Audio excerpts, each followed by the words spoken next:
అన్నదాత అన్నదాత మీ అన్నదాత, చెమటోడ్చి ఆహారాన్నందించే రైతన్న, అనునిత్యం నీ కండదండగా నిలిచే నేస్తం ఎవరన్నా.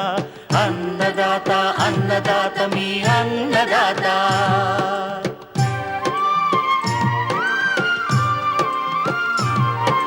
నూతన రీతుల సాగుబడికి, నూరింతలు పెరిగే దిగుబడికి సూచనలిచ్చే సస్య రక్షణకు, పశు పోషణకి శాస్త్ర విజ్ఞానం అందించి ముందుకు నడిపే తెలుగు రైతు భారతదేశానికి మకుటం అయ్యేలా తీర్చిదిద్దే ఆశయంతో మిమ్ము మేలు కొలిపేది అన్నదాత. అన్నదాత అన్నదాత మీ అన్నదాత. అన్నదాత అన్నదాత మీ అన్నదాత. అన్నదాత ప్రేక్షకులకు నమస్కారం. ఈనాటి ముఖ్యాంశాలు: వంటింటి వ్యర్థాలతో మిద్దె తోట నిర్వహణకు కావలసిన ఎరువులు, మందుల తయారీ, మిద్దె సాగుదారుల అనుభవాలు, పొద్దుతిరుగుడు దిగుబడులను నష్టపరుస్తున్న మొవ్వుకుళ్ళు, బూడిద తెగుళ్లు నివారణ, ఇంకా జై కిసాన్ వ్యవసాయ సమాచారం.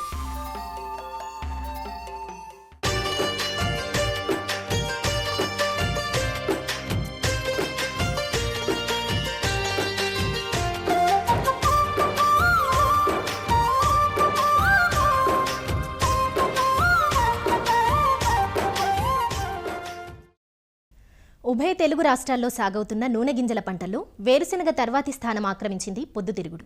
నీటి వసతి గల రైతులు సంవత్సరమంతా భేషుగ్గా సాగు చేసుకోవచ్చు ఈ పంటని. రబీ, వేసవి పంటగా సాగు చేసిన ఈ పైరు ప్రస్తుతం పలు దశల్లో ఉంది. పంట విత్తింది మొదలు కోత వరకు పలు రకాల చీడపీడలు ఆశించి గింజ నాణ్యతను, దిగుబడులను హరించి వేస్తున్నాయి. ప్రస్తుత వాతావరణంలో పొద్దుతిరుగుడును బూడిద తెగులు, మొవ్వుకుళ్ళు వైరస్ తెగులు, ఆకుమచ్చ తెగులు ఎక్కువగా ఆశిస్తున్నాయి. వీటిని సకాలంలో గుర్తించి నివారణ చర్యలు చేపట్టాల్సి ఉంటుంది. పొద్దుతిరుగుడు దిగుబడులను నష్టపరుస్తున్న తెగుళ్లు, నివారణ చర్యల గురించి వివరిస్తున్నారు ఆచార్య ఎన్జీ రంగా వ్యవసాయ విశ్వవిద్యాలయం, కర్నూలు జిల్లా, నంద్యాల ప్రాంతీయ వ్యవసాయ పరిశోధనా స్థానం సీనియర్ శాస్త్రవేత్త వెంకటరమణమ్మ. పొద్దుతిరుగుడు పంట మన రాష్ట్రంలో అనగా ఆంధ్రప్రదేశ్, తెలంగాణ రాష్ట్రాలలో ఒక ముఖ్యమైన నూనె గింజల పంట. ఈ పంటను ముఖ్యంగా 2 రకాలైన వైరస్ తెగుళ్ళు అనగా 1 నెక్రోసిస్, 2 లీఫ్ కర్ల్, దానినే ఆకుముడత అని కూడా అంటారు.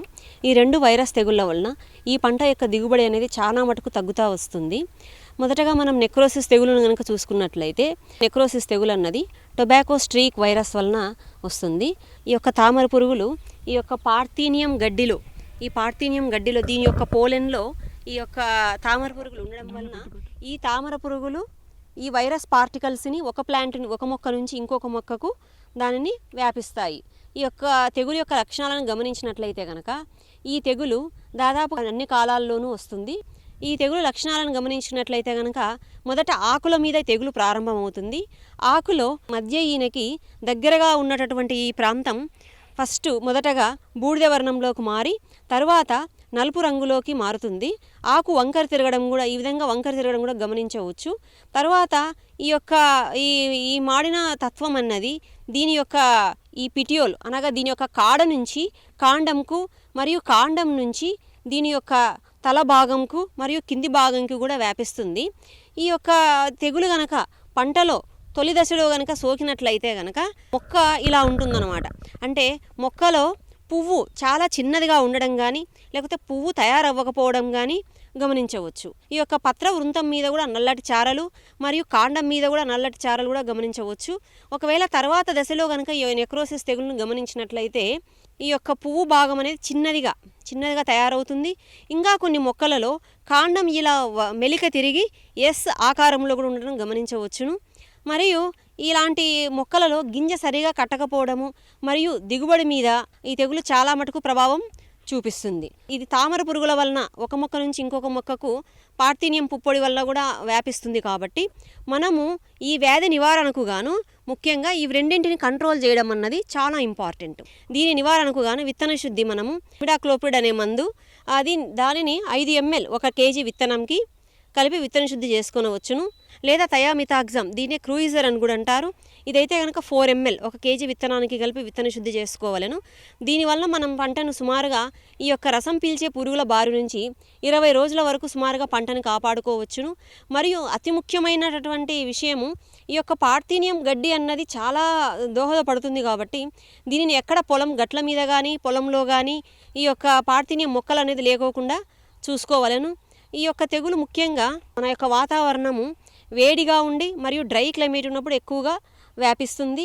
కాబట్టి ఈ యొక్క తామర పురుగులను గమనించిన వెంటనే మనము పంటలో 2 నుంచి 3 సార్లు వివిధ మందులు అనగా ఇమిడాక్లోప్రిడ్ 0.4 ml 1 లీటర్ నీటికి, లేదా ఫిప్రోనిల్ అనే మందు 2 ml 1 లీటర్ నీటికి, లేదా అసిటామెప్రిడ్ అనే మందు 0.3 ml 1 లీటర్ నీటికి కలిపి 20 రోజుల నుంచి ప్రారంభం చేసి 15 రోజులకు ఒకసారి పిచికారి చేసుకున్నట్లయితే ఈ తెగులుని సమర్థవంతంగా అరికట్టవచ్చును.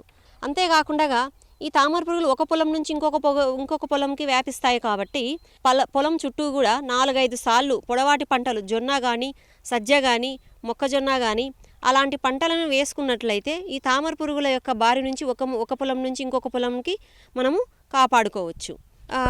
ఈ మధ్యకాలంలో ఎక్కువగా ఈ ప్రొద్దుతిరుగుడు పంటను ఎక్కువగా ఆశించే తెగులు లీఫ్ కర్ల్ లేదా ఆకుముడత తెగులు అని అంటారు. ఈ తెగులు వచ్చేసి ఇది సన్ఫ్లవర్ లీఫ్ కర్ల్ వైరస్ అనే వైరస్ వలన ఈ తెగులు వస్తుంది.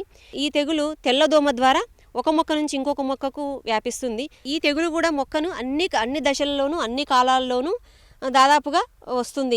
ఈ యొక్క తెగులు అన్నది, ఈ యొక్క తెగులు ఆకులలో మొదటగా దీని యొక్క లక్షణం అన్నది ఆకుల్లో బయటపడుతుంది. ఈ చెట్లను గమనించినట్లయితే కనుక వీటిలో ఉన్న ఆకుముడత తెగులు వలన ఆకులన్నీ కూడా ముడుచుకొని పోయి ఫ్లవర్ బడ్ కూడా చాలా చిన్నదిగా ఉండి మొక్క ఎదగకుండగా గుబురుగా అలాగే చిన్నదిగా ఉంటుంది. తర్వాత దశలో కనుక మొక్కను ఈ యొక్క తెగులు ఆశించినట్లయితే పువ్వు భాగం చాలా చిన్నదిగా ఉంటుంది. లేదంటే కనుక గింజ సరిగా కట్టకపోవడం కానీ దిగుబడి మీద దీని యొక్క ప్రభావం అన్నది చాలాగా ఉంటుంది. ఈ తెగులుని సమర్థవంతంగా అరికట్టడానికి ముందుగా మనము ఈ యొక్క తెల్లదోమ ఉధృతిని తగ్గించుకోవడం అన్నది ఒక ముఖ్యమైన మార్గము. దీనికి కానీ మనం ఫస్ట్ విత్తన శుద్ధి ఇమిడాక్లోప్రిడ్ అనే మందు దానిని 5 ml 1 kg విత్తనంకి కలిపి విత్తన శుద్ధి చేసుకొనవచ్చును. తెల్లదోమ నివారణకు కానీ డయాఫెన్తురాన్ అది 1.25 గ్రాములు 1 లీటర్ నీటికి, లేదా ఫ్లోనికమైడ్ అనే మందు ఇది 0.3 గ్రామ్స్ అంటే 0.3 గ్రాములు 1 లీటర్ నీటికి కలిపి 15 రోజులకు ఒకసారి కనుక పిచికారి చేసుకున్నట్లయితే కనుక తెల్లదోమ ఉధృతిని చాలా వరకు మనము తగ్గించవచ్చును. అంతేకాకుండా వీలైనంత వరకు ప్రొద్దుతిరుగుడు పంటను ప్రతి పంట పక్కన వేసుకోకుండా కొంచెం వరకు చూసుకున్నట్లయితే కూడా ఈ తెగులు యొక్క ఉధృతిని మనము తగ్గించుకోవచ్చు. ప్రొద్దుతిరుగుడును ఆశించే తెగుళ్లలో బూడిద తెగులు అన్నది ఒక ముఖ్యమైన తెగులు. ఈ తెగులు ముఖ్యంగా పొడి వాతావరణము మరియు కూల్ నైట్స్ ఉన్నప్పుడు ఎక్కువగా వచ్చే అవకాశం ఉంటుంది. అనగా రబీ సీజన్లో ఎక్కువగా వస్తుంది. ఈ తెగులు యొక్క లక్షణాలను గమనించినట్లయితే ఈ తెగులు మొదటగా ముదురాకులలో అంటే క్రింది భాగాన ఉన్న ఆకులలో ప్రారంభమై తర్వాత క్రమేపీ పై ఆకులకు వ్యాపిస్తుంది. ఆకుల మీదనే కాకుండా ఈ యొక్క తెగులుని మనము కాండం మీదను మరియు పుష్ప భాగాల మీద కూడా గమనించవచ్చు. ఈ తెగులు వలన మొక్కలలో ముఖ్యంగా కిరణజన్య సంయోగ క్రియ తగ్గి ఫోటోసింథేసిస్ సరిగా మొక్క భాగానికి అందక గింజ నాణ్యత తగ్గి దిగుబడి కూడా తగ్గుతుంది. ఈ తెగులు నివారణకు గాను రకరకాలైన మందులు అనగా డైఫెన్కనోజోల్ 0.5 ml లేదా ప్రోపికొనజోల్ అనే మందు 1 ml లేదా నీటిలో కరిగే గంధకం ఇది 3 గ్రాములు 1 లీటర్ నీటికి చొప్పున కలుపుకొని 2 సార్లు ఈ తెగులు ప్రారంభమైన అప్పుడు ఒకసారి మరి 15 రోజులకు ఒక్కసారి కనుక పిచికారి చేసుకున్నట్లయితే కనుక ఈ తెగులును సమర్థవంతంగా అరికట్టవచ్చును.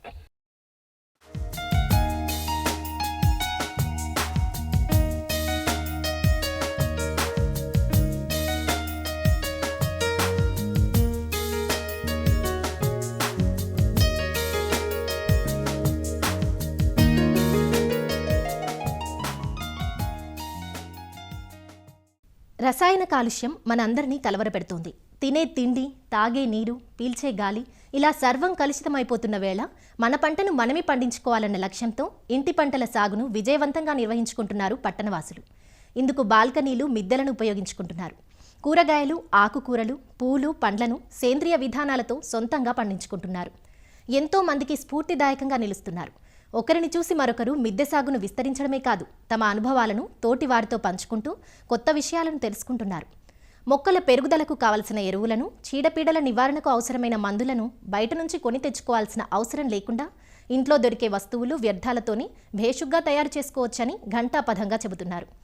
విజయవాడకు చెందిన మిద్దె సాగుదారుల నుంచి ఆ విషయాలను తెలుసుకుందాం.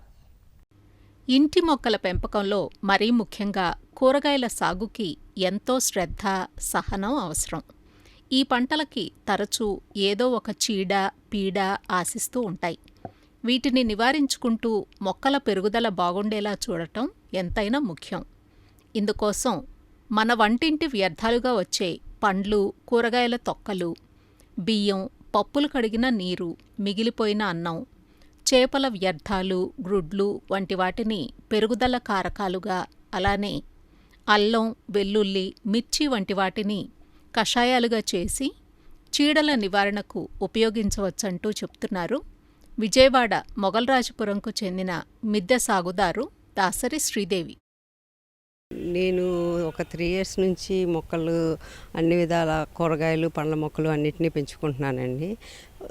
మొక్కలు పెంచుకునే క్రమంలో మొక్కలకి మనం రకరకాల పోషకాలు అవన్నీ కూడా మనం ఇంట్లో ఉన్న వ్యర్థాలతోనే తయారు చేసుకోవచ్చండి. వాటిని ఇవ్వటం వల్ల మనకి మంచి ఈల్డింగ్ వస్తుందండి. టమాటాకైనా సరే బాగా బూడిద తెగులని, దానికి ఏంటంటే మనం బూడిదని వాటర్లో ఉంచి దాన్ని చేయటం వల్ల దాన్ని నివారించవచ్చండి, బూడిద తెగుల్ని. అదేవిధంగా మిల్లీ బగ్స్ అనేవి మందార చెట్లకి, కూరగాయల మొక్కలకు కూడా, వంగ ఇట్లన్నిటికీ వస్తూ ఉంటాయండి. బెండకి ఎక్కువ వస్తూ ఉంటుందండి.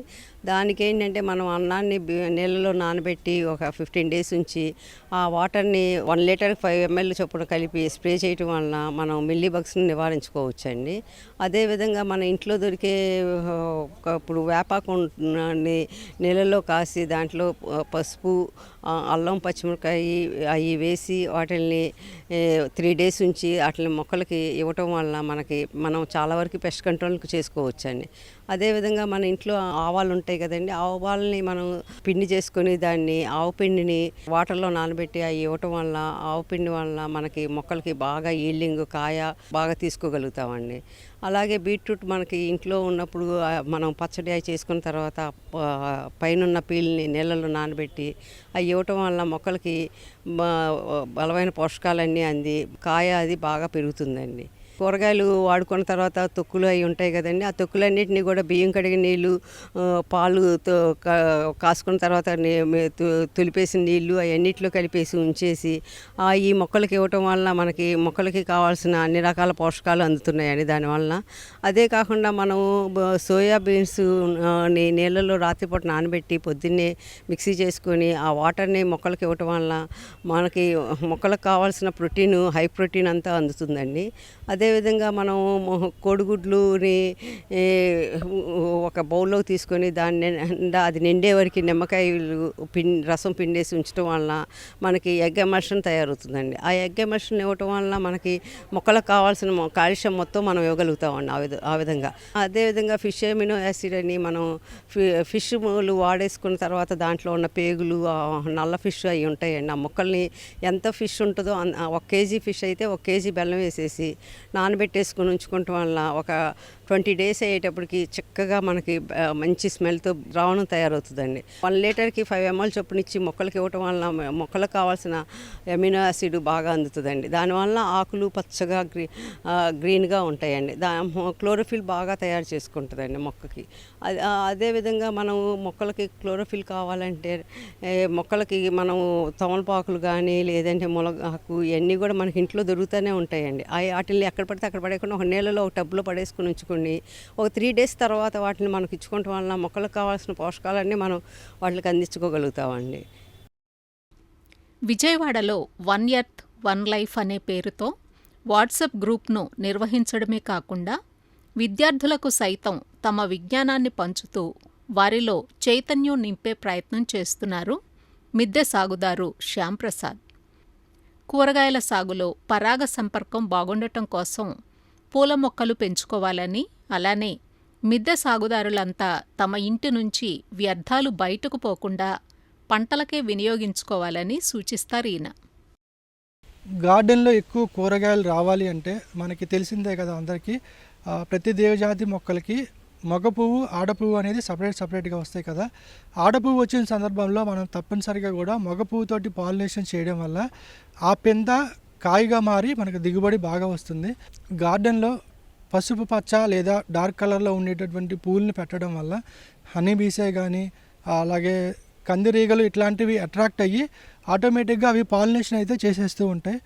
ఒకవేళ మన గార్డెన్లో ఇట్లాంటి పాలినేషన్ చేసేటటువంటి కందిరీగలు అట్లాంటివి లేకపోతే మనమే సెల్ఫ్ పాలినేషన్ చేయడం వల్ల కూడా దిగుబడి ఎక్కువగా వస్తుంది. సీడ్ని మనం గార్డెన్లోనే తీసుకొని డెవలప్ చేసుకొని పెంచడం వల్ల ఆ సీడ్కి రోగ నిరోధక శక్తి ఉండడం వల్ల చాలా రకాల పెస్టులను అయితే తట్టుకుంటుంది. ఇంకొకటి ఏంటంటే మనకి టమాటా అనేసరికి ఎక్కువ ఆకుముడత తెగులు వస్తుంది. మనకి తెల్లదోమ వల్ల ఇట్లాంటిది ఎఫెక్ట్ అయితే అవుతుంది. నేనేం చేస్తానంటే ఈ టమాటాలు పెరుగుతున్న క్రమంలో కింద ఉన్నటువంటి ఆకులన్నీ తీసేసి ఒక మిరియాలు, పిప్పళ్ళు, పొగాకు, అలాగే వేప ఆకులు ఇట్లాంటివి మరిగించి లేదా 24 hours నానబెట్టి దాని నుండి వచ్చేటటువంటి రసంలో కొంచెం కూడా కుంకుడికాయ రసం కలిపి ఈ జామాయిలు కూడా కలిపి స్ప్రే చేయడం వల్ల ఈ సంవత్సరం అయితే నాకు ఎక్కడా కూడా ఆకుముడత అనేది మీకు కనపడలేదు. మీకు చూస్తే కనుక అంతా కూడా పోతా పింద మీద ఉంది. సో అది నేను సక్సెస్ అయిందని అయితే అనుకుంటున్నాను. ఇట్లాంటి చిన్న చేయడం వల్ల గార్డెన్ ఇలా హెల్తీగా ఉండడం వల్ల నాకు కూడా చాలా హ్యాపీగా అనిపిస్తుందండి. అలాగే మాకు తెలిసిన వాళ్ళం కొంతమంది కూడా ఇలా టెర్రస్ గార్డెనర్స్ ఒక గ్రూపులుగా ఏర్పడి మాలో నాకు తెలిసిన ఎక్స్పీరియన్స్ ఇంకొకరికి షేర్ చేయడం, ఇంకొక తెలిసిన ఎక్స్పీరియన్స్ మాకు షేర్ చేయడం, ఇట్లా ఒక గ్రూపులుగా ఏర్పడి మేము వాట్సాప్ గ్రూపులుగా ఏర్పడి విజయవాడ నగరంలోనే కానీ అలాగే మన ఏపీ, తెలంగాణ అన్ని చోట్ల కూడా 20-30 దాకా వాట్సాప్ గ్రూపులు అయితే ఏర్పడ్డాయి. ఇంకొక విషయం ఏంటంటే గవర్నమెంట్ కూడా ప్రకృతి వ్యవసాయం చేసే రైతుల యొక్క అనుభవాల్ని మా యొక్క టెర్రస్ గార్డెనర్స్కి ఒక మీట్ లాగా పెట్టి వాళ్ళు ఇలా చేస్తే ఇంకా బాగుంటుందని చెప్తే ప్రభుత్వం ఇట్లాంటి రైతులను గుర్తించి వాళ్ళ ద్వారా మాకు ఈ సమాచారాన్ని ఇస్తే చాలా బాగుంటుంది. అలాగే ఇప్పుడు మనకి దేశంలో ప్రధానమైన సమస్యల్లో చెత్త కూడా ఒకటండి. రోడ్డు మీద మనం వెళ్ళేటప్పుడు చెత్త బండి వచ్చింది అనుకోండి, వెంటనే మనం ముక్కు మూసుకుంటాం. వాస్తవంగా ఆలోచిస్తే ఆ చెత్త ఎక్కడిదో కాదు, మన ఇంట్లోని మనం విసిరి పారేసింది. కాకపోతే ఈ టెర్రస్ గార్డెనర్స్ అంతా ఏం చేస్తున్నామంటే కిచెన్లో వచ్చేటటువంటి వ్యర్థాలతోటి మేము ఎరువులను అయితే చేసుకున్నాం. మా ఇంటి నుండి చెత్త అయితే బయటికి ఇవ్వట్లేదు. ఇంకొకటి ఏంటంటే మన గార్డెన్లో కనపడితే క్రాప్ అయిపోయిన తర్వాత వచ్చి ఎండిపోయిన కొమ్మలు, ఎండిపోయిన ఆకులతోటి కూడా మేము ఎరువులను అయితే చేసుకుంటున్నాం. దీనివల్ల ఏమవుతుంది, కార్పొరేషన్కి కొంత భారం అయితే తగ్గుతుంది. ఇలా ఎరువులు అలాగే కొన్ని రకాల పోషక ద్రావణాలు చేసుకోవడం వల్ల వేస్ట్ అనేది కార్పొరేషన్కి వెళ్ళట్లేదు. ప్రతి గడప నుండి కూడా మన ఇంటి నుండి వచ్చే వ్యర్థాన్ని మనమే సేవ్ చేయడం వల్ల ఉద్యమాలు చేయవసల నన్ను చూసి ఇంకొకళ్ళని చూసి ఇంకొకళ్ళు అలా చైన్ లింక్ అయితే పెరిగిపోతూ ఉంటుంది. దీనివల్ల మనం ఒక మంచి సమాజాన్ని అయితే తయారు చేసుకోవచ్చు. విజయవాడ దగ్గరలోని గూడవల్లి వాస్తవ్యులు పొట్లూరి సాంబశివరావు తన ఇంటి వద్దనున్న కొద్దిపాటి స్థలంలో కాలానుగుణంగా తోటకూర, గోంగూర, పొట్ల, బీర, చిక్కుడు, స్టేకింగ్ టమాటా, తాటితేగలు వంటి పంటలు పండించటంలో దిట్ట ఈయన. పంటలు బాగా పెరిగేందుకు తనకు అందుబాటులోనున్న పశువుల ఎరువును విరివిగా వాడతానంటారు సాంబశివరావు. మా ఇంట్లో 200 గజాల్లో కూడా 100 గజాల ఖాళీ స్థలంలో నేను మొక్కలు పెంచుకుంటూ ఉంటానండి. వీళ్ళు చాలామంది మీరు కిచెన్ వేస్ట్తో తయారు చేస్తారని నన్ను అడుగుతారు. నాకు ఎరువు అవకాశం ఉంది కాబట్టి పేడ ఎరువు అవకాశం ఉంది, ఉపయోగించుకుంటున్నాను అండి. పెరడు తోట అంటే ఏం లేదండి, ఒక గజం తేలి ఉంటే ఆ గజంలోనే ఇది చేసుకోవచ్చు. అదే మిద్దె తోట ఉంటే 10 కుండీలు పెట్టుకున్నా కానీ దాన్నే మిద్దె తోట అంటాము. మొక్కలు అనేవి పెంచడం కూడానండి, 4 మొక్కలు పెంచేసి నాకు రాలేదు, ఇది ఎట్లా మీకు ఎట్లా వచ్చింది, మాకెందుకు రాదని అడుగుతారండి అందరూ. అది ఒక్కరోజుతో ఏది తయారవుదండి, ఒకళ్ళు చెబితే వచ్చేది కాదండి. మన పిల్లల్ని పెళ్ళైనా పిల్లలు పుడితే వాళ్ళని ఎలా మనం పెంచి పోషించుకుంటామో మొక్కలను కూడా పిల్లల కంటే ఎక్కువగా పోషించుకుంటే అది తయారవుతుంది. అదండి, వంటింటి వ్యర్థాలే పోషకాల గనులుగా, వేప నూనె వంటి వికర్షకాలే పురుగులపై అస్త్రాలుగా వినియోగించడం ఎంతో సురక్షితమని, ఇలాంటి సేంద్రియ విధానాలు కుటుంబ ఆరోగ్యానికి శ్రీరామ రక్షగా నిలుస్తాయని తెలియచేస్తున్న వీరి సమాజ స్ఫూర్తి అందరికీ ఆదర్శం కావాలి.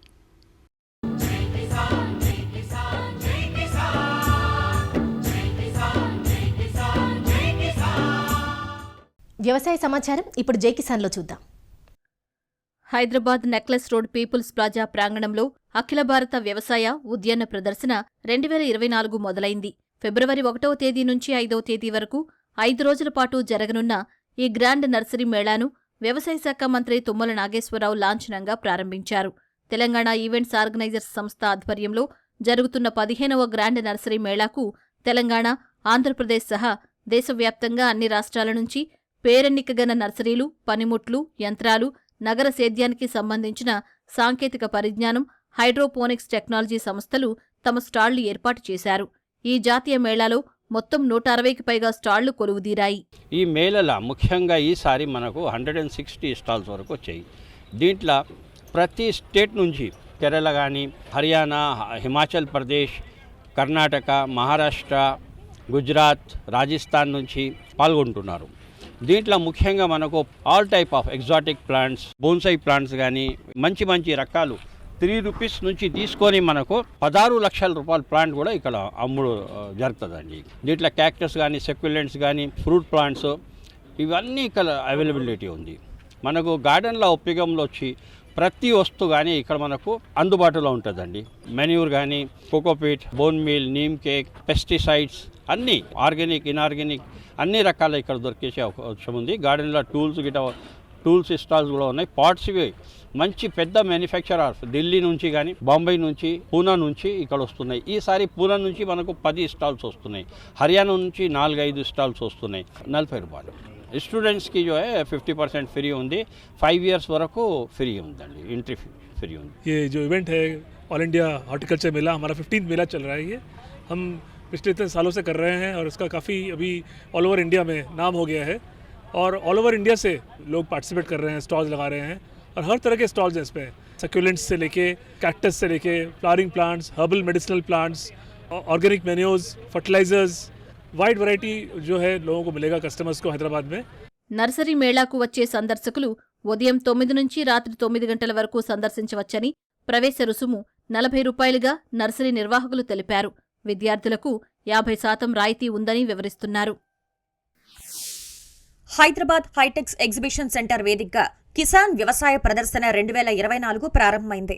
ప్రతిష్టాత్మకంగా ఏర్పాటు చేసిన ఈ ప్రదర్శనను తెలంగాణ రాష్ట్ర వ్యవసాయ శాఖ మంత్రి తుమ్మల నాగేశ్వరరావు పలువురు రైతులతో కలిసి ప్రారంభించారు. ఫిబ్రవరి 1 నుంచి 3వ తేదీ వరకు 3 రోజులు కొనసాగే ఈ కార్యక్రమం వ్యవసాయంలో తాజా పురోగతుల ప్రదర్శనపై దృష్టి సారించింది. వ్యవసాయ పరిశ్రమలోని విభిన్న రంగాలకు ప్రాతినిధ్యం వహిస్తున్న ఎగ్జిబిటర్లకు ఈ ప్రదర్శన శక్తివంతమైన వేదికను అందిస్తోంది. కిసాన్ ప్రదర్శనలో వ్యవసాయ యంత్రాలు, పనిముట్లు, ట్రాక్టర్లు, నీటిపారుదల, సూక్ష్మ సేద్య పరికరాలు, మోటార్లు, కాంట్రాక్ట్ ఫార్మింగ్ సొల్యూషన్స్తో సహా విస్తృతమైన ఉత్పత్తులు, సేవలను అంకుర సంస్థలు, పేరొందిన సంస్థలు ప్రదర్శిస్తున్నాయి. వ్యవసాయ ప్రదర్శన, పరికరాలు, విత్తనాలు, అదేవిధంగా ఆర్గానిక్ కి సంబంధించినటువంటి వ్యవసాయం, అన్ని వ్యవసాయ సంబంధమైనటువంటి పద్ధతులు కానీ, మిషనరీ కానీ అన్ని రకాలుగా రైతులకు అవగాహన కల్పించడం కోసం ఏర్పాటు చేసినటువంటి ప్రదర్శన రైతులు వాడుకోవాలని, ఉపయోగించుకోవాలని, మనకి తెలియని విషయాలు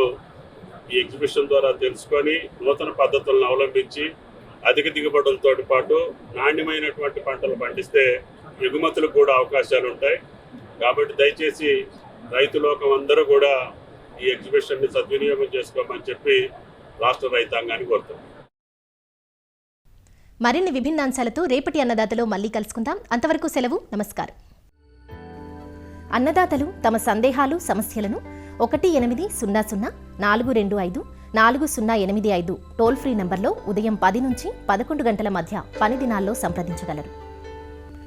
ఈ కార్యక్రమాన్ని యూట్యూబ్లో www.youtube.com/annadaata ETV లింక్ ద్వారా వీక్షించవచ్చు.